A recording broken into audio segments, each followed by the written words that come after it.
Oh, say can you see by the dawn's early light. Après la chute de l'URSS, les États-Unis ont atteint l'hyperpuissance. Et effectivement, pendant la première décennie, les années 90-2000, c'est vraiment la domination totale des États-Unis. Mais l'unilatéralisme de la politique et de l'action militaire, puis les limites du modèle, aussi bien le modèle de liberté que le modèle économique, provoquent des contestations. Il faudrait en fait réinventer un monde multipolaire.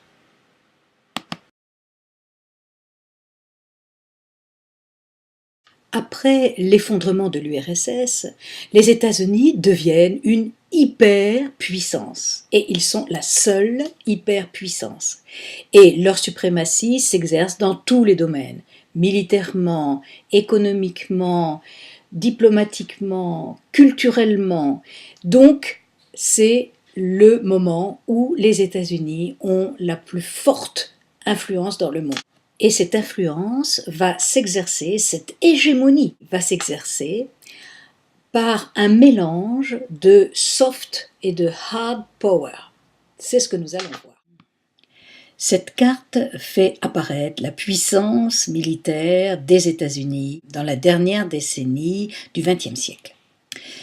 Que voit-on? Eh bien, tout d'abord, l'importance des alliés des États-Unis, que l'on voit en vert ici, qui sont relativement nombreux, plus les pays appartenant à l'OTAN, que l'on voit en bleu ici, mais surtout l'importance des flottes militaires américaines qui sillonnent tous les océans et des différentes bases que les États-Unis ont placées au Moyen-Orient, ont placées dans les Caraïbes, ont placé en Asie, et donc tout le monde entier est concerné par la puissance militaire des États-Unis.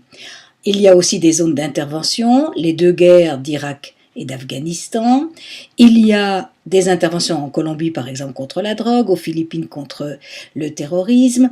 Et donc, les États-Unis sont les gendarmes du monde et interviennent sur tous les fronts. Dès 1991, le président des États-Unis, George Bush père, on dit père parce qu'après il va y avoir le fils, va lancer la guerre contre l'Irak. Cette guerre est soutenue par l'ONU parce que l'Irak a envahi le Koweït. C'est une guerre rapide, une victoire massive, mais Saddam Hussein, le dirigeant de l'Irak, reste en place, contrairement à ce que l'on pouvait attendre. Le 11 septembre 2001 ont lieu les attentats aux États-Unis qui ont détruit les 2 tours du World Trade Center. Face à cet épisode qui a totalement bouleversé les Américains, George Bush fils, cette fois-ci, décide de lancer la guerre contre l'Afghanistan avec l'accord de l'ONU, parce qu'en Afghanistan se trouvent les camps d'entraînement d'Al-Qaïda, responsables de l'effondrement de ces 2 tours du World Trade Center.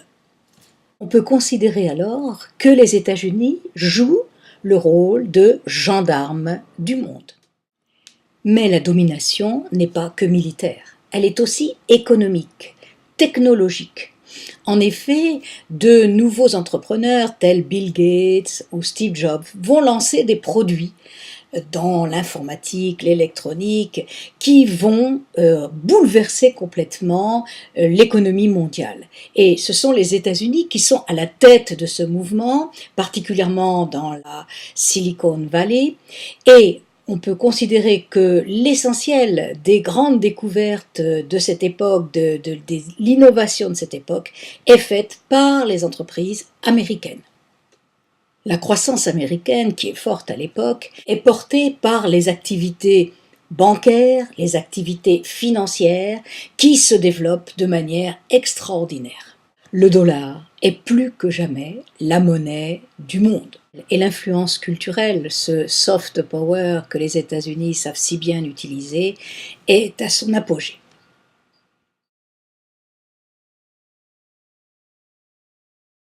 forte de sa puissance, l'Amérique va mener à partir de 2003 une politique diplomatique et militaire qui va soulever de la contestation.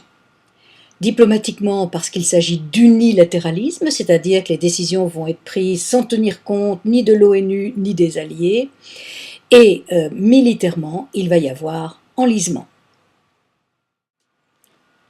En effet, bien que les États-Unis soient toujours dans cette guerre en Afghanistan avec d'énormes difficultés militaires, le président George Bush fils va décider d'attaquer l'Irak, qu'il considère comme responsable des problèmes de terrorisme, parce que le gouvernement irakien, avec Saddam Hussein à sa tête, aurait des armes de destruction massive.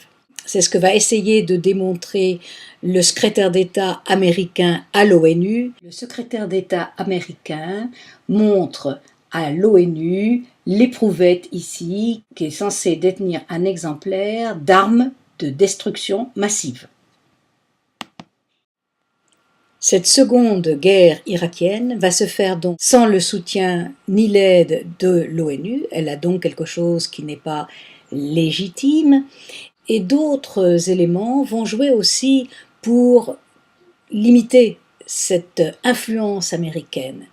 C'est par exemple le Patriot Act qui décide que la détention est possible sans qu'il y ait procès pour tous ceux qui seraient suspectés de terrorisme. Ceci est contraire aux libertés fondamentales dont les États-Unis se réclament. Et ensuite, la construction du camp de Guantanamo dans l'île de Cuba, c'est-à-dire en dehors des États-Unis, où vont être enfermés ceux que l'on considère comme des terroristes, sans qu'il y ait de procès, sans qu'il y ait d'avocats, sans que les prisonniers puissent voir des personnes extérieures, et où il va y avoir certaines formes de torture. Tout ceci, évidemment, est contraire au modèle que les États-Unis veulent représenter. L'unilatéralisme de George Bush, c'est-à-dire le fait de ne tenir compte ni de l'ONU, ni d'aucun de ses alliés, plus le Patriot Act et Guantanamo, ça montre en même temps la force de cette hyperpuissance qui se croit tout permis, mais en même temps ses limites. Elle ne peut plus montrer qu'elle est l'hyper-modèle que chacun devrait imiter. De plus, l'armée des États-Unis, la première armée du monde, s'enlise en Afghanistan et en Irak, où aucune victoire n'est possible. En 2008, une énorme crise économique va éclater. C'est celle qu'on appelle la crise des subprimes. Les subprimes sont en fait une crise d'endettement.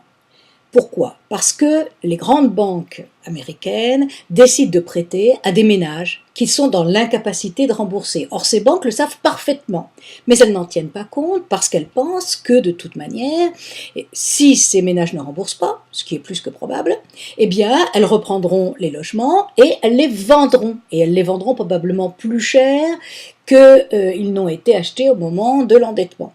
En fait, ça a marché un certain temps, mais à partir d'un certain moment, il y a eu trop de logements sur le marché, les prix se sont effondrés et les banques se sont retrouvées avec des emprunteurs qui ne pouvaient plus rembourser et avec des logements qu'on ne pouvait pas vendre.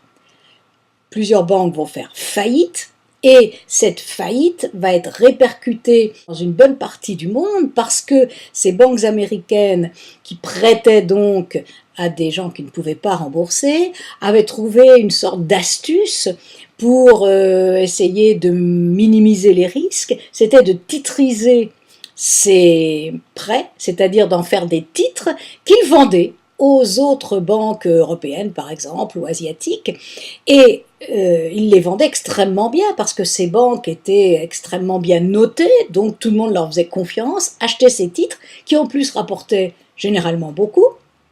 Résultat, quand ces titres représentant des dettes qui n'étaient pas remboursées ni remboursables ont perdu de leur valeur, eh bien l'ensemble des banques du monde se sont retrouvées avec des créances douteuses dont ils ne savaient que faire et se sont retrouvées, comme les banques américaines, au bord de la faillite.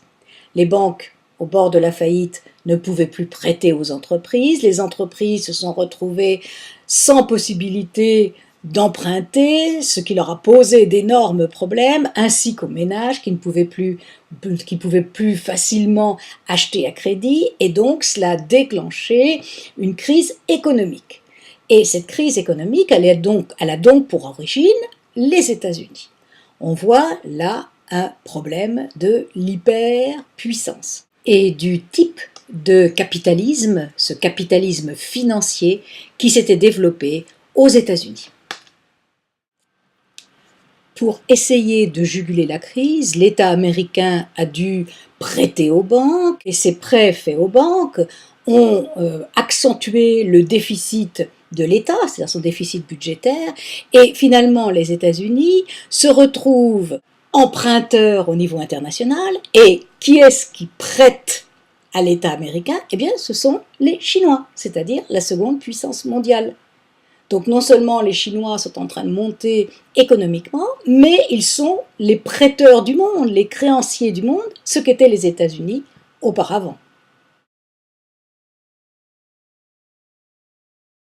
L'élection de Barack Obama, premier président noir des États-Unis, a soulevé beaucoup d'espoir. On pensait que l'unilatéralisme des États-Unis, eh bien, c'était terminé, que peut-être le modèle de liberté fondamentale allait être rétabli. En fait, Obama a réussi à désengager les États-Unis de l'Irak, mais le problème afghan reste encore entier, et surtout, le terrorisme n'a pas du tout été vaincu. Quant aux libertés, eh bien Guantanamo est toujours ouvert, même si un certain nombre de détenus ont pu quitter. Les États-Unis, même si leur puissance est contestée, et même si de nombreux pays, comme les pays émergents, montent économiquement, technologiquement, commercialement, eh bien, les États-Unis restent quand même une superpuissance.